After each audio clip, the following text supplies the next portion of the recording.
He's been in the game for years. Him and his lovely, beautiful wife. What's her name? Oh.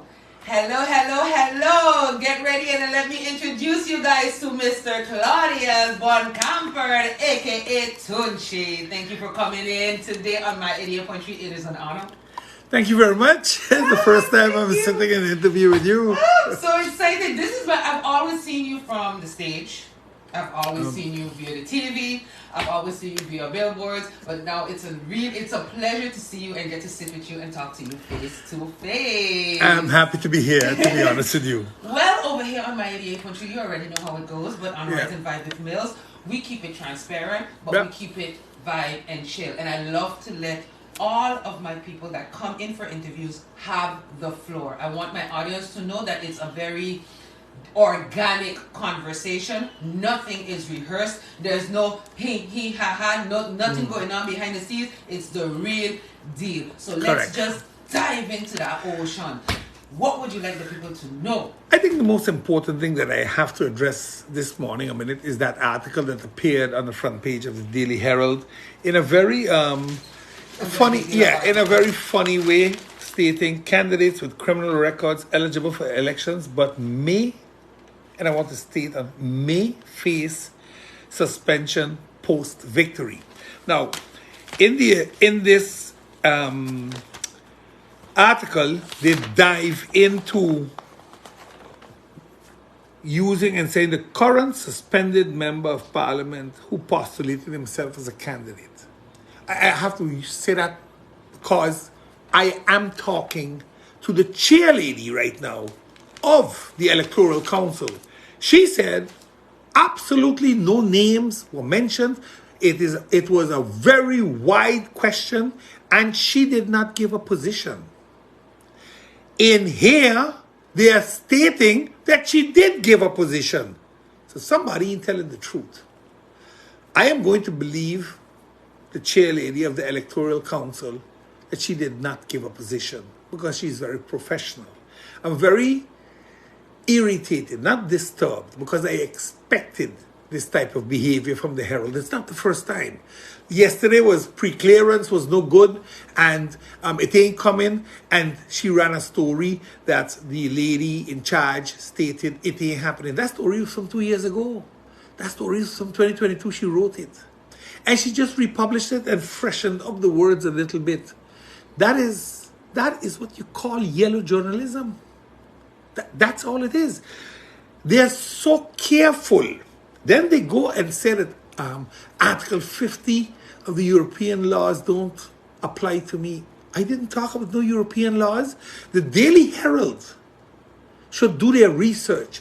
I addressed the Parliament of St. Martin with a letter through my lawyers, a 6 to 7 page letter, contesting my suspension based on the international treaties that this country is subject to. The International Covenant for the Civic and Political Rights. In that covenant, that international covenant of which the Netherlands and St. Martin, Curaçao, all of them are part of, you cannot suspend a parliamentarian, an elected official. You cannot suspend them. Nobody in the kingdom, no country in the kingdom has suspensions but St. Martin. I addressed it. The leader of the Up Party, MP Rolando Bryson, who professes that he has all this law under his belt and what he all does, stated for the record that the Constitution is wrong. We're going to fix it, but we're going to fix it all the way. So including the charter issues, the governor issues, we're going to do all of it together. But only God knows when that's going to happen. I even told him afterwards, I said, MP, it's unfortunate that you allow an elected official to be suspended when you know you might be next with your court case. I told him that even. And he smiled, he says, yeah, but my court case ain't there yet. And all I'm saying, to come and write an article one day before elections, you're telling me you're not trying to manipulate the elections? And you're the media? You're for sale. The media is for sale. That's what that article just told me. Because you're telling me that the Electoral Council chairlady, who's a lawyer, say ABCD. I'm talking to her on WhatsApp. She said there was a very generic answer given. This article is a very specific article, delving directly to my person. So who lied? Is it the journalist that was there, Judy Fitzpatrick? Or is it the chairlady of the Electoral Council, the lawyer Natalie Tacklin? But somebody lied. Because what I have on my WhatsApp is not what's in that newspaper. So all I'm trying to say, and I'm going to deal with it publicly today, because there is no tomorrow. Tomorrow is elections. Exactly. If this is the way you want to come at me, please feel free to come. But I'm coming back. I go deal with your integrity. And if you lose your job in the process, don't bawl about it. Don't cry no more. I didn't open this Pandora's box. You all are lying about things. If you have a political agenda to fulfill as a journalist or as a newspaper, don't do that on my account. Don't do that on my account. This is sensation. This is fake news. Thank God I saw somebody already put fake news big and broad on it and is spreading it all through Facebook, because this is ridiculous. This is a joke. But there are a handful of people that have been pumping this message out for a while. And then I brought in to play that it's kind of strange that I would be allowed to go on a ballot, to get elected, to then be told you can't take the seat. Because the persons that decide that I am eligible to go on a ballot is the Electoral Council. And the Electoral Council knows the lands, the rules of the law. They know the laws of the lands, better put, sorry. So, there is something that ain't joining, ain't clicking to say, yeah, but I going to allow you to run, but I don't have nothing to do with the Constitution of the country. But you are part of the Constitution of the country as the Electoral Council. You can't distantiate yourself from something. If you know I can't do A, B, C, D, as this article professes, then why am I on a list? Why was the list approved? You see, this is the problem. And then the next article is Voting Bureau trying to facilitate dummy ballots. No guarantees it will be ready. But it's the law. It's the law. You see, it is nearly as if, and right now by the government building, they set a system down so nobody could get voting cards. 1,000+ people looking for voting cards as a seat. But they can't get it. If this is the way we run in elections in this country, let's move that word democratic out of the equation and put in banana republic in the equation. Because that's what it is. That's what's really happening here. You know, I came today with the mindset to talk about my manifesto and the different plans we have and how we can really do them. But I need to address this lingering issue, because this issue was an issue that I have been fighting for a while to correct. And once I corrected it, they go out suddenly, a day before elections, you throw on the front page that the Electoral Council said going to get suspended. Because they're using the position of the chairlady of the Electoral Council to say I will be suspended.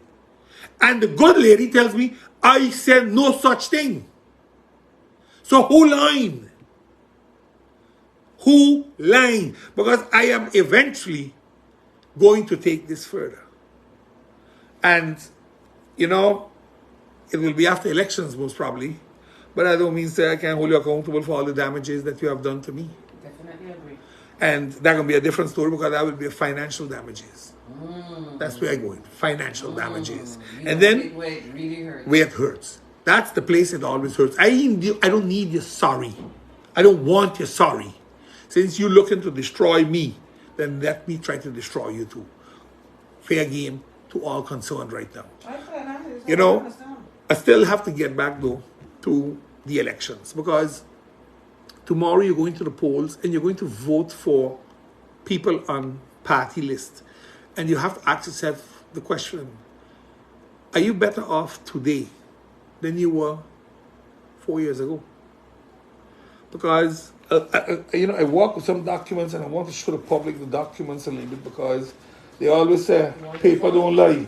You wonderful. My live is right there. Oh, thank you so much. Making sure that you're getting heard from all fronts. Go right ahead. This document here, I can zoom in on it eventually, is a letter written to the civil servants by the Prime Minister on the 8th of January 2024, promising them a rose garden.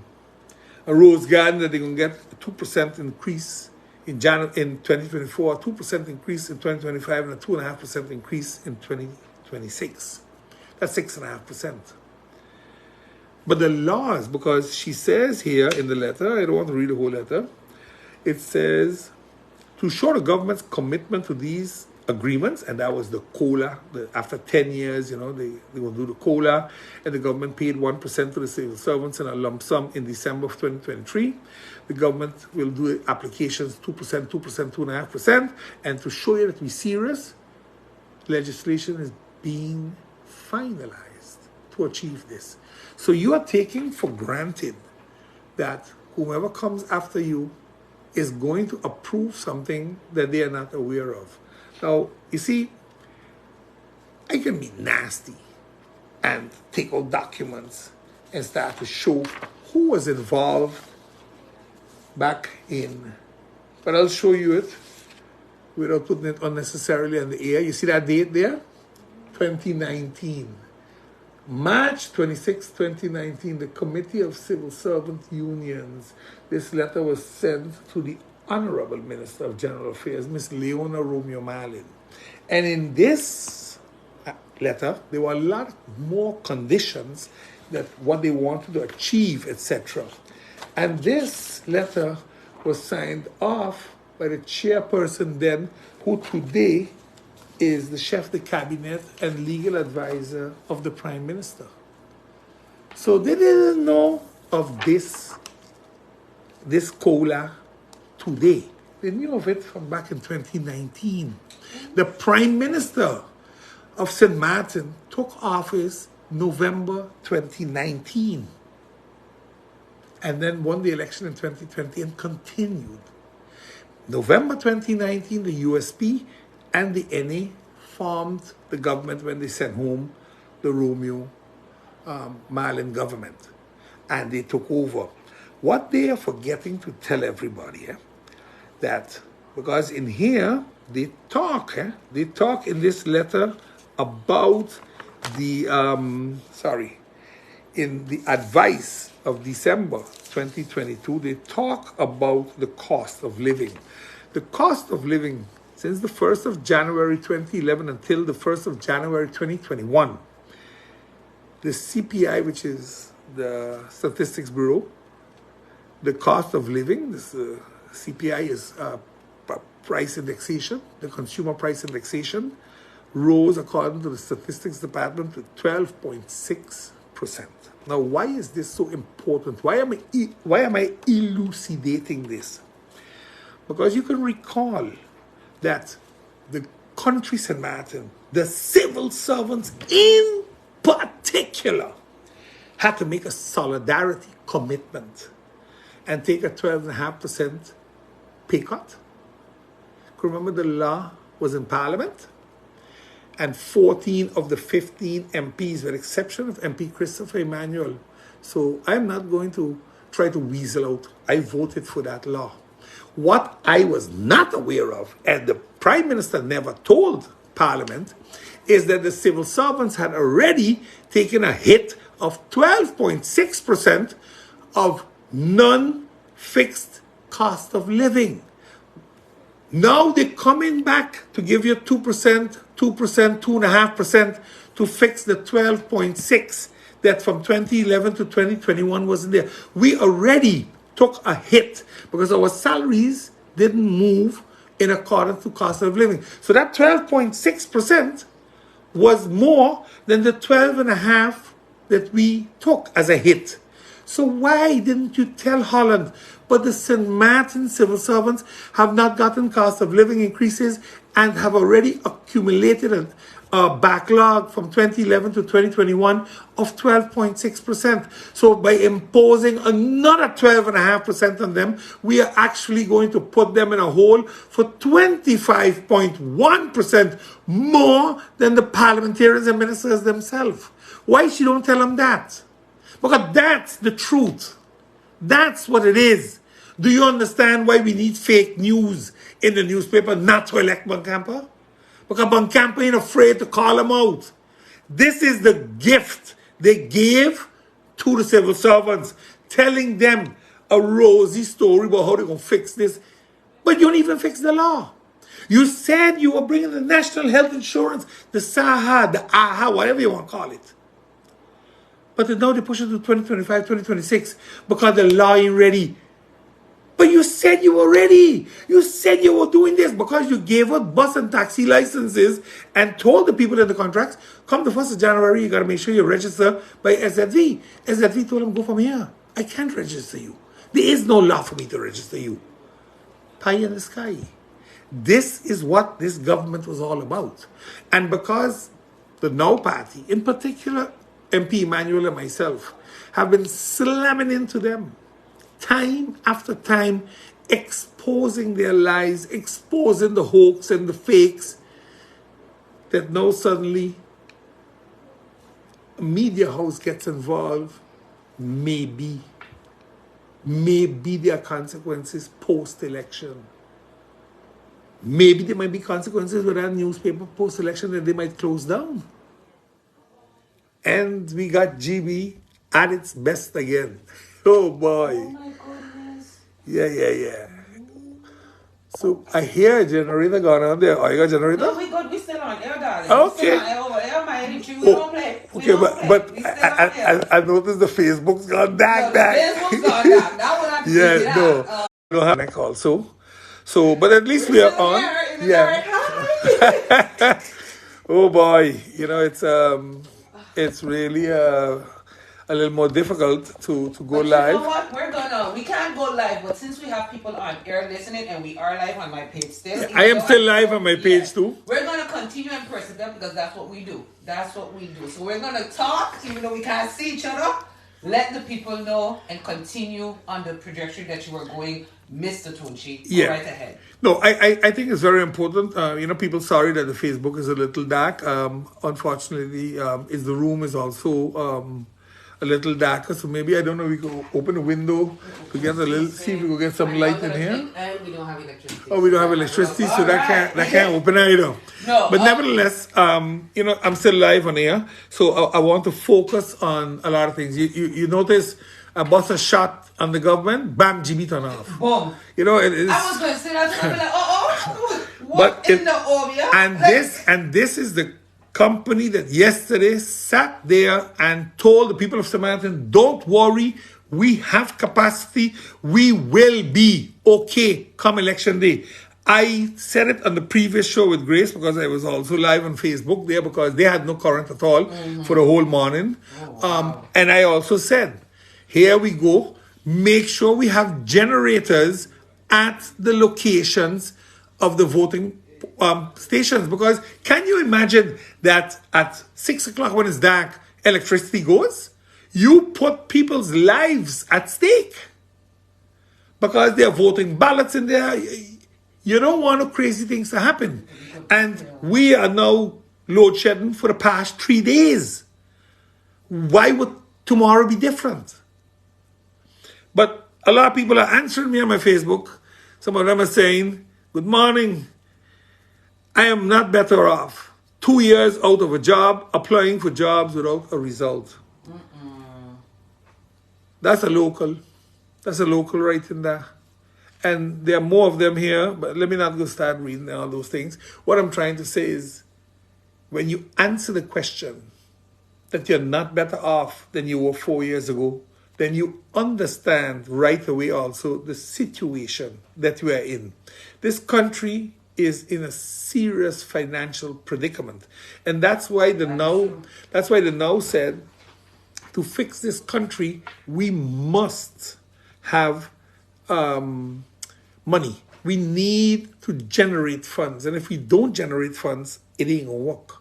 And that's what's happening right now. We are generating money to continue. And we came with a plan within our manifesto how to generate money. Talking about, for example, import duties and dropping the TOT completely, because 5% upon 5% upon 5% is not 15%. Oh man, we got a little light here, that's good. One moment, my love. We are on air, right?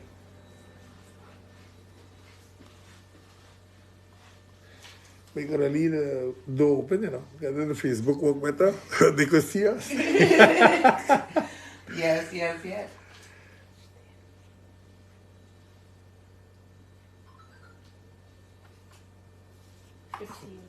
15 minutes, then we on air?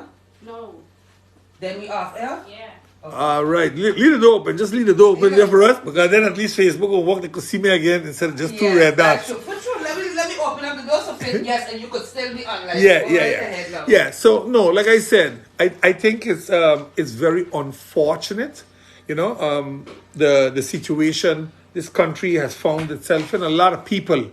Remember, I was bold. I was one of the bold ones that said that we need a livable wage, a wage of $3,552. This is not a wage that I made up. That's what a household needs in St. Martin to survive per month. The Central Bureau of Statistics of St. Martin Stats, they did the survey in the country, and these are the numbers that rolled out. And then people feel accomplished because they raised minimum wage with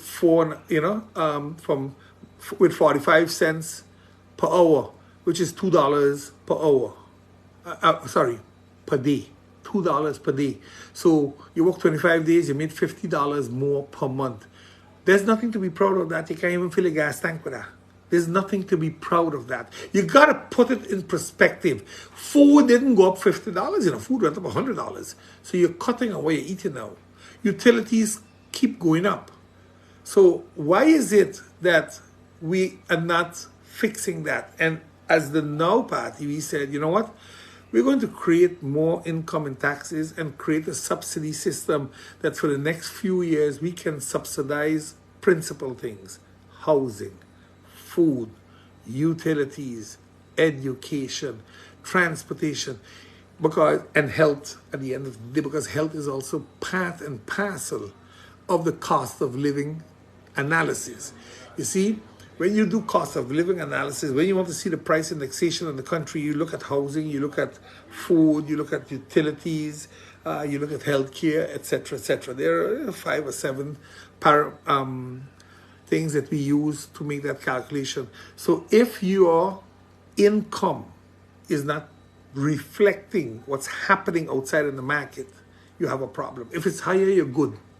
But if it's lower than what is there, you have a problem. You have what we're facing now, yes. Which is half of the island being poor. I want to say it might be even more than half of the island right now. I agree. The problem we have is that 54% of this island earns minimum wage.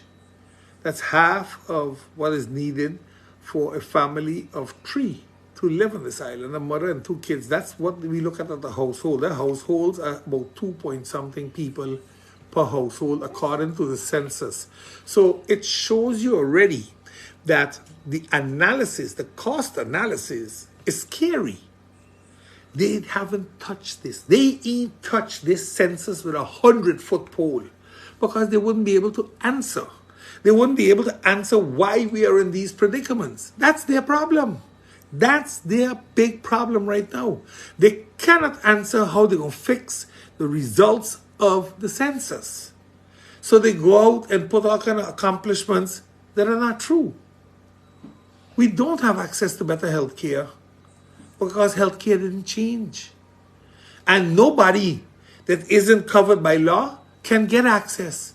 The 25% that doesn't have health care right now, I call out the minister to show me where they're getting it. Unless he's paying for it, it ain't happening.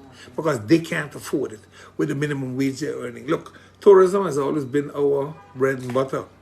But today, we left the high-end tourism that going to Anguilla and St. Bart's and to Antigua and to St. Kitts and to Nevis in Four Seasons, or even to Sabre or Stacia. I agree. I'm tired. I'm one of the people that are tired of. I used to get excited when I saw the private jets on the airport until I understood what it meant. And now I see it and I'm like, well, St. Bart's is having a good economic day. Yeah. And you know what it is, at the end of the day you have to really look at, is the dollar staying here? And it's not. And the dollar that comes here, even if we are moving it, because we use it in the statistics of what we are making. But if it is going, for example, to Orient Bay, we are not making it. We gotta be, it sounds strange. But if you tell me 1 million passengers came off and on average they spend so much, and from that 1 million, half was on the French side. So the French side made half of what we are counting as ours. You see, sometimes you have to look at numbers a little more pragmatic and say to yourself, okay, we know how much tours leave Great Bay. We know where the tours go. We know where they're going. So yes, the tour operator at the harbor makes money. They also use companies from the French side, which means the money is paid to the French. And nothing against that, because Treaty of Concordia allows this cross-border doing business. No issue with that. I am saying the numbers we are using to make projections are wrong. That's what I'm saying. So when we think we had 10 million, in reality it might be 6 million or 7 million. So you actually have less income than you were really projecting. That's what I'm saying. And it makes it then much more difficult to have an accurate view of what's really happening in this country. And again, I think we have capable people to do the job. I just think we have to start agreeing on what is the reality we want to work with. Pie in the sky or real talk. And when you have real talk, your projections will be much more downscaled. So you then know I have to upscale revenue searches in different areas. Look, I'll give a simple something. We have so many condos in Samaritan. They pay no tax. The people can't pick up the house and run with it. We have Airbnb offered to pay 5%. They didn't want to accept it because they wanted to know who had the Airbnb. But you're getting income. Take the money and do your own work. All the people that are in Airbnb, VRBO, they are lying, doodle, but they're so lazy, they don't want to do that, so they don't take the money. But that means you're not helping your country. You're punishing your country. So these are the type of problems that we are confronted with sometimes. And I'm saying, as the Now Party, we want to bring some changes. We honestly believe that we have capable people to make that change. I believe the people in Samaritan have also come to the agreement that the Now Party is a party that means well for the people of this country. It's not about Christopher, about Camper, about Nalia, about anyone, Ranchi, anybody, Giovanni. No, it's not about us. It's about country St. Martin. We have made it our mission to try to do as much as we can for this country with as little as we have. Because that's what it is. We don't have $1 billion on no bank. We owe 1.5 billion guilders. So we have a debt, not a surplus. You hear the minister talking about, oh, we're in the black. You're not in the black. When you have a debt of 1.5 billion, you're never in the black. You will be in the red until that's cleared. Yes, you can manipulate bookkeeping, like how they tried to do in the CFT and the general audit chain that told them, bad boys, bad boys. You can't do that. Don't fool the people that the 2021 year accounts were correct. They were not correct. Go and fix them. Because you are creating a financial picture that is not true. You see, a lot of people didn't read through it, but Camper did. and I do my work and I do my research. I read and then I come and I confront you with it. And then people get mad. And when people get mad, that's when they go and have newspaper write these funny stories. Me face suspension post victory. Just to ensure that they're going to try to get me out of the race, push me aside. They can't. The people of Samantha know who I am. My track record is crystal clear. It isn't today I am working for this country. I've been doing it for the past 33 years since I got back from the University of the Netherlands Antilles. I've been working tirelessly for this country, and I don't ask for anything in return. I'm happy with my salary. My family left me some land, so I'm okay. I know they're scrambling, picking up this, picking up that, giving this one, that, giving baby mama that, giving contract here. My family has never gotten a government contract. Never. Did Claudius Boncampo or his family get a contract from government? My family have worked for contractors in government. But a contract? No. Some of them can't say the same thing. Some of them sitting in government right now have siblings with contracts. Siblings with contracts that have been questioned by the Ombudsman. And the Ombudsman said it was fraud there. And the Daily Herald wrote that it was kind of strange that a contractor with a few points got the job over a contractor with plenty more points for that job. And one of those people is running on the list with them. So I always say, this is the problem in Samaritan. We forget too fast, we forgive too fast. And because of that, we put back the same groups sometimes in office, and then we say, but we want change. But you can't keep doing things the same time all the time and expect for change. Changing will come. Change means we're going to change up the area. We're going to change up the makeup of parliament. We're going to ensure that parties come in there with fresh ideas, and not to say we are at the crossroads. Now, we are at no crossroads. We haven't been at no crossroads for a long time. 2010, we were at a crossroad that we were not ready for. The consequences are very clear of what's happening in this country. So again, I know we are not going to be holding here much longer with time. No, we have about, I think, 5 more minutes. So, I want to ensure to be honest, and tell the people, listen, I know when you read an article like this in the Daily Herald, you're confused. I need you not to be confused. I am happy because I just saw something past me that said fake news. I'm happy that they are putting it out there, because when you have an unsubstantiated article like this, then you know how late it is. Then you know that the takedown is on. And I know... You also know how powerful you are. I know that. And I know they know that too. And I always say, I don't look for fights, but I don't back down. And I will have the final word on if I'm going to sit in parliament, yes or no. And if that means in front of a judge, then so be it. But I will have that word. No newspaper, no journalist is going to tell me or the public of Samaritan if I can sit yes or no. I mean, let's be honest. Are you now suddenly the judge? Are you now suddenly the interpreter of the Constitution? Please. I always say, be cautious what you write. Be critical, but careful. Don't be slanderous, because this is plain out slander.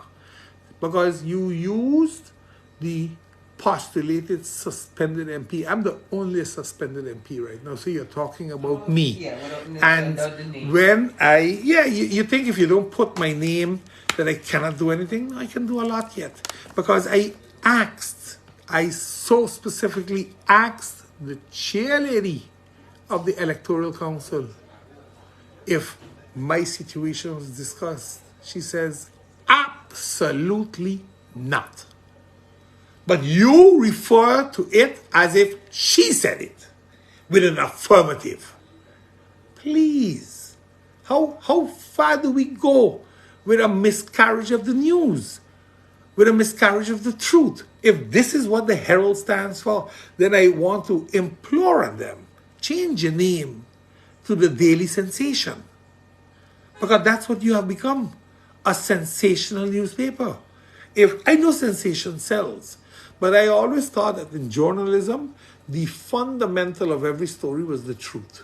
Yes. But clearly, by them, that is not the situation.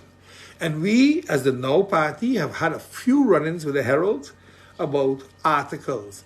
And then, because you can remember the first article, Olivier owns the Now. Let me put this to rest. Nobody, no big business, no small business, no person, no interest group, no big boys own the Now. The Now was founded by Christophe Emmanuel and a board. Christophe Emmanuel is the party leader. I'm the deputy party leader. We have 4 ladies that form the board. Malaika Hickinson, Nicole James, Christina Lake, and Sasha Bonkamper. They form the board of the Now Party. Nobody speaks for us. Nobody. I don't speak for Chris. Chris doesn't even speak for me. We have mutual respect because we have sometimes different opinions. But Chris is the party leader and gives directives to move forward in the party. People say, but Olivier said this. Olivier can say whatever he so desires. If he wants to endorse the Now Party, he can. If he wants to endorse a candidate, he can. But at the end of the day, the Now Party manages itself. Christophe Emmanuel as leader is the leader. There are no others. Appointments are regulated by the board. Nobody else. So I just had to put it to rest because too often people take things out of context, and that's unfortunate. I know our power has left us. But you can also sign off to yes, the live now. Yes, I am going down now because I am low on power. So I want to thank. GEBE just walking everywhere. I think GEBE has decided it's over. People, I have to leave because my battery is also low and the power has not returned by my 88.3. So people, make sure you all walk with your flashlight tomorrow because I can't guarantee nothing. Take care. Bunks is